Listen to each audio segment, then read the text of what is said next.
And coaches of Clapton CFC Open Access Team, which welcomes women and non-binary people of all ages, specifically beginners, those returning to the game, or those that have been marginalised from football. Since setting up Open Access, Ellie and Julie have coached over 300 people, fielded five-a-side teams in the Super 5 League, and run several tournaments, raising money for charity. They've made football accessible to women and non-binary people who felt like playing the game wasn't an option for them. They've also developed several players into CCFC's development and first teams. Their passion for football comes from their own football stories. Julie was part of the lost generation of women's football. During the FA ban, she wasn't allowed to play, so her brother nicknamed her Trev and let her play with the boys. After playing for over 40 years, Julie only recently hung up her gloves. Pretty impressive, over 40 years in goal. She's still here. Yes! At age 11, Ellie was mistaken as a boy and accepted into West Ham's academy. She is a survivor of sexual abuse in football and sits on the FA's Survivor Support and Safeguarding Advisory Group. She puts safeguarding and welfare above all else. Woo!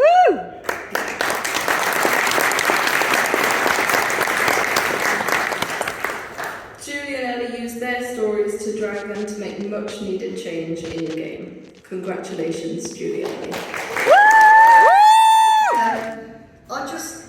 I'm shocked because I get up and do this. I love it. I love every minute of it.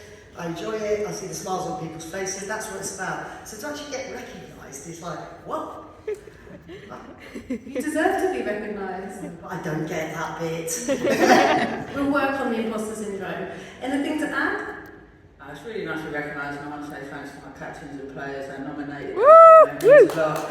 And all the collective joy that we have on a Saturday morning, and we're in the league, 11-a-side league now as well, is it keeps my spirit up. Look, your work has given people that didn't see football as a space for them an opportunity to play. Why is that so important that we're creating those kind of spaces? Because it was a space I didn't have. And there's somebody over there that I could talk about because they always said, I'm a bit too old to play football, sorry, and I was like, no, you're never too old to do anything. If you want to do something, do it. And her daughter was playing football, and I was like, well, why don't you just do it as well? And there she is. Now she's one of our coaches. So well done, Johanna. So we've just touched on it there about creating safe spaces, and obviously it is really important to do that. Do you have any tips as coaches on how we can go about creating safe spaces? People are looking at me. Oh, I quite like that. On a serious note, I think it's really important because football can be, such an important part of our communities, and so good for our physical and mental health, but it can also be a really, really dangerous place. So to keep that safe, we need to acknowledge that it isn't safe for everyone, that it's a work in progress.